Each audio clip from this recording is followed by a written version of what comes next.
Next on AM 1480 WLEA, the Newsmaker Show. Here's Brian O'Neill.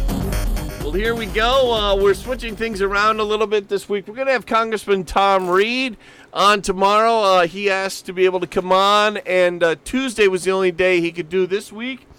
And so we're going to move Dr. Gary Ostrower, who's normally on a Tuesday, to come on today. Dr. Ostrower, thanks for being so agreeable to switching your schedule. Well, I'm honored. It's Tom Reed. Tom Reed was a student of mine when he was at Alfred University some years ago. He took my course called American History until 1865. That's the Civil War, of course. And I thought I might start off today with a comment when I was on last week. Some of your listeners will remember if they heard the program. Thursday, yes. That I was talking about General Grant. And I wanted to make another comment, if I may, about General Grant, and then maybe talk a little bit about the war. Sure, go ahead, Dr. Ostrower. General Grant was in many ways a regular guy. He did not wear his stars on his uniform. He was often described by many of those who worked with him as well as those who worked against him as kind of shabby, looking worn, dirty uniform. And that's because, unlike a lot of generals today who never set foot on the battlefield, General Grant was on the battlefield most of the time. He would sometimes have to ride 24 hours straight with different horses to get to that battlefield. He was often exhausted. But by the same token, he really was what, in the 20th century, we would wind up calling a soldier's soldier. He was rather kind to his men, but by the same token, he could be a pretty strict disciplinarian, particularly, of course, in the case of those who might be deserting. But one of the things that distinguished him from many others, and that's both in the Union Army as well as in the Confederate Army back in that period, is that he was very, very gracious to his opponents, to his adversaries, to his enemies. And so, for instance, after a number of battles, when competing generals would surrender to him, he would allow them to keep their firearms. He would allow them to keep their horses. After Shiloh, he allowed many of the men, thousands of them, to return to their farms, knowing full well that some of them would probably rejoin the Confederate Army. I'm talking about the people who had surrendered. And yet, he became known in a sense for that kind of graciousness, for that kind of decency, and that kind of mutual respect. And I think that's also one of the reasons why so many historians today are kind of revising their opinion about General Grant and, considering him to be, a greater man, a greater general than perhaps he had been considered in the past. It's funny you bring that up, Dr. Ostrower, because I went to the University of Virginia's website, and they say exactly what you just said. As a two-term president, Grant is typically dismissed as weak and ineffective, and historians have often ranked Grant's presidency near the bottom in American history. Recently, however, scholars have begun to re-examine Grant's presidency, and recent rankings have reflected a significant rise.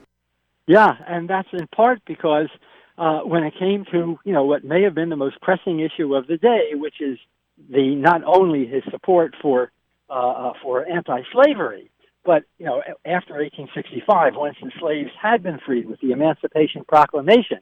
The Emancipation Proclamation had been issued by Lincoln in 1863, on January 1st of 1863, and there was a lot of racism in the country. As a matter of fact, one might argue that it was rather common, in both the North as well as in the South. And there were plenty of Northerners who were very much opposed to emancipation. There were anti-draft riots in 1863 by the Irish in New York City. Over 100 people died in those riots when the Irish were protesting the Emancipation Proclamation, in part because so many Irish immigrants feared that the freed blacks would be economically competitors, competing for jobs and so forth. The state of Illinois, that's Lincoln's own state, kind of interesting. Lincoln's own state passed a measure, the legislature passed a measure in 1863 prohibiting the freed slaves from moving into Illinois. So it kind of gives you a little bit of a sense as to, how racial feelings expressed themselves back during that period.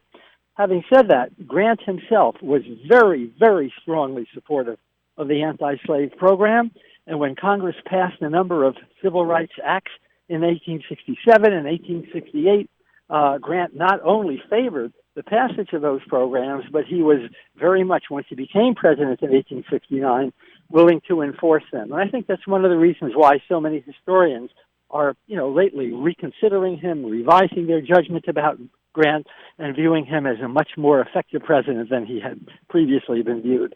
And when you talk about Grant being against racism in those days,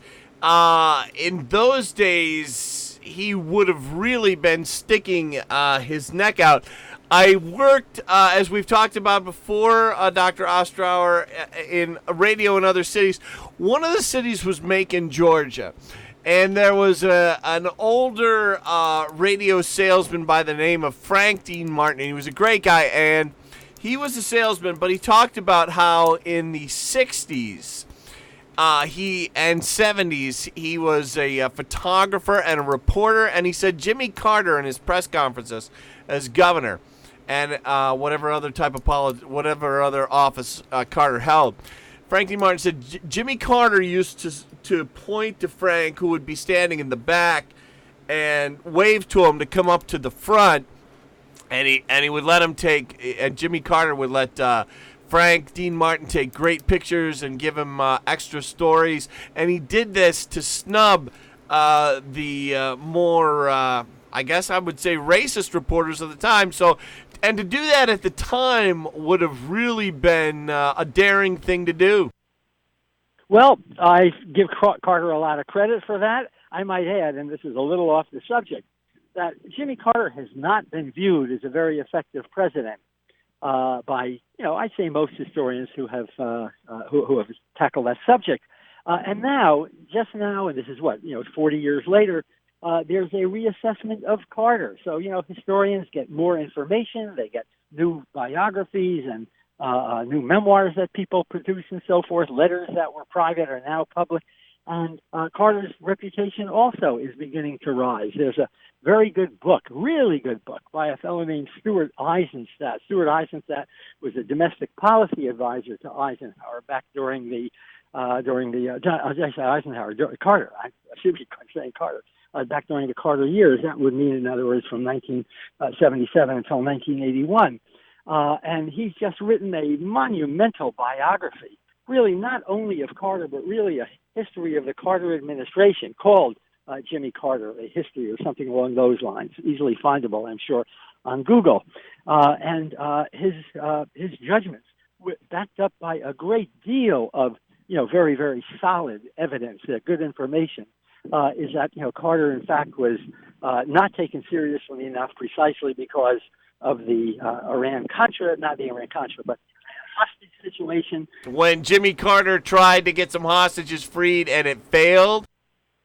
Yeah, well, number one, he didn't get the hostages, they weren't released during his administration. The Iranians released the hostages literally hours after President Reagan had been inaugurated in 1971, I guess it was. And wait, that doesn't quite. In 1981. Right. And and it was the Iranians' way of saying that we are not going to allow Carter to get the credit for the release of the hostages. But again, the larger point I want to make is that I think that historians are going to view Carter much more favorably, a lot more favorably than they have in the past. President Eisenhower was originally viewed as a not very effective president. Today, historians, I think, are highly respectful of Eisenhower's presidency. So, our initial judgments may be correct, but we have to, allow for the possibility that maybe they're really not quite correct. And in the case of certainly Grant, in the case of Carter, certainly in the case of President Eisenhower, later judgments, I think, have been much more favorable to these presidents. We're talking with Dr. Gary Ostrower this morning on the Newsmaker Show. Dr. Ostrower, Lincoln is held up as a great in modern times. Was it always that way? Yes and no. It depends on which state you're looking at. In the North, by the time he was assassinated, Lincoln was indeed viewed as a great man. And when he was assassinated, it was, and this was in April of 1865, it was a complete shock, a real shock. And when his casket was carried from Washington eventually out to Illinois, where he was buried, there were literally over 1 million people who lined the railroad tracks and so forth in order to pay homage to Lincoln. So I think in the North, one would have to say that he was viewed as a hero. Among African Americans, among those slaves who had been freed, he was and still is considered, of course, a great hero. Many, the homes of these, when photographs became common, the homes of those freed slaves and then of their descendants would almost always have a photograph of or a portrait of Lincoln hanging there and so forth. So I would say that in the North, generally, Lincoln was considered to be one of the great Americans, as he still is. In the South, that wasn't the case. And it still is not the case in many instances. White Southerners, at least, not black Southerners, but white Southerners, were critical of Lincoln during the war, and for the most part, they remained critical of Lincoln even after the war. And that's a little bit ironic, because Lincoln's Reconstruction program, what he was seeking to do in respect to bringing those formerly Confederate states back into the Union, really contained some very, very generous terms, but those terms were largely ignored by white Southerners. They wanted to, in a sense, recreate the system that existed before 1861, maybe not with formal slavery, but with informal slavery, and for the most part, they did that. Dr. Ostrower, on this topic of revising history, we talked before on this show. I mentioned that I heard on the Watergate Nixon tapes that Nixon said, he was talking about the Kennedys, and he said, Nixon said, I want their legacy to be tied to Chappaquiddick. These guys, too much hero worship is made of Robert and Jack. I'm assuming he was thinking that because of their assassinations.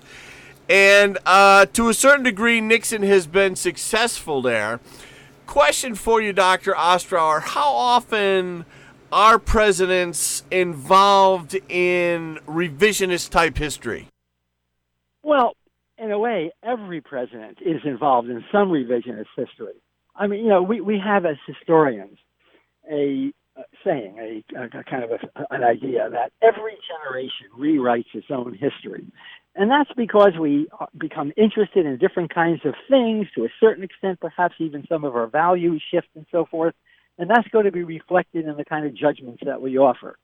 Revisionist history, for the most part, can be either very, very, I think, phony. It can be very, very, how shall I put it, artificial. And on another level, revisionist history, in the best sense, is a normal process.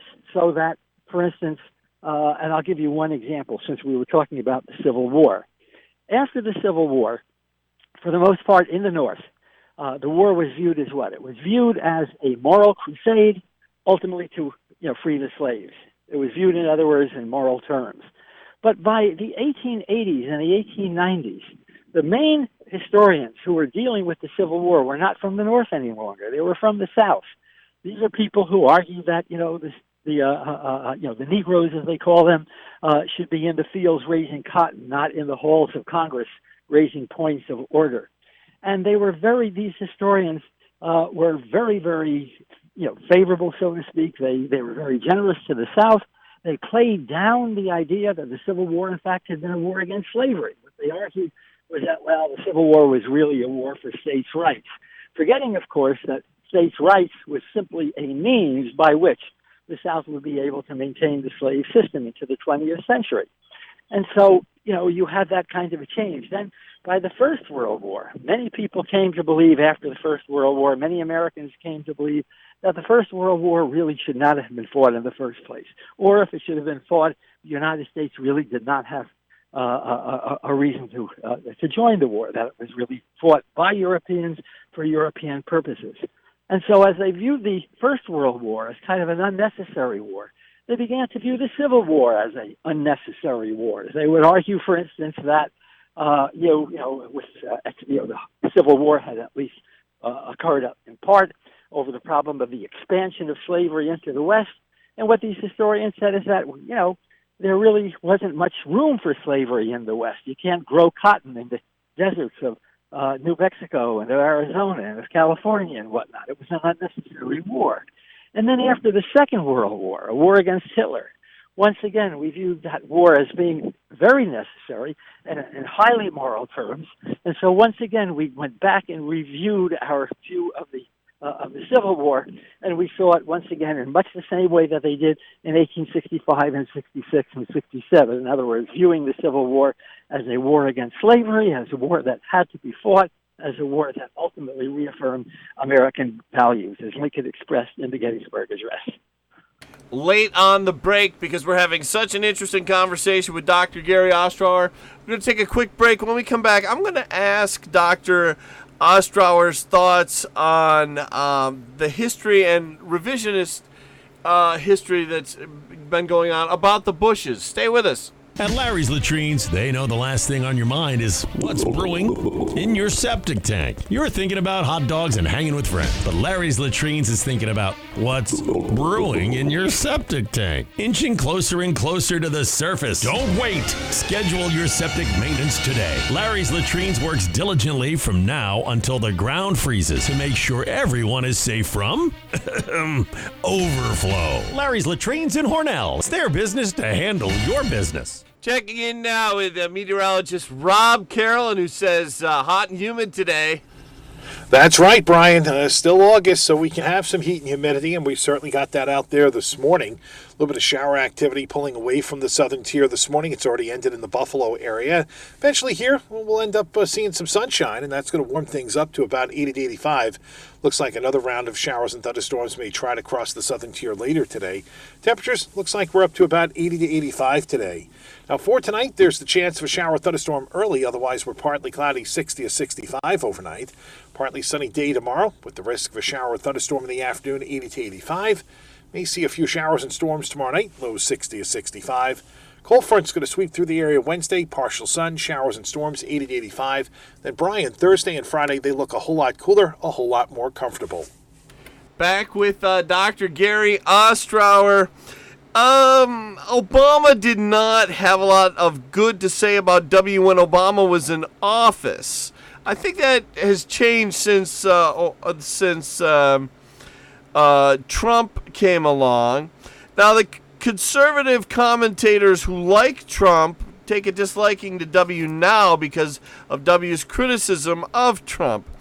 Where does W stand in history, and especially in comparison to his father?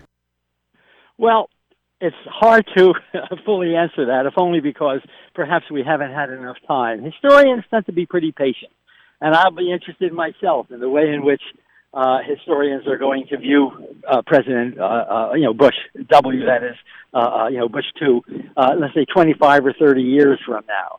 Initially, when he left office, many and not so much historians, but commentators, political people, columnists, opinion writers, and whatnot, were arguing that he was one of the worst presidents in American history. Why?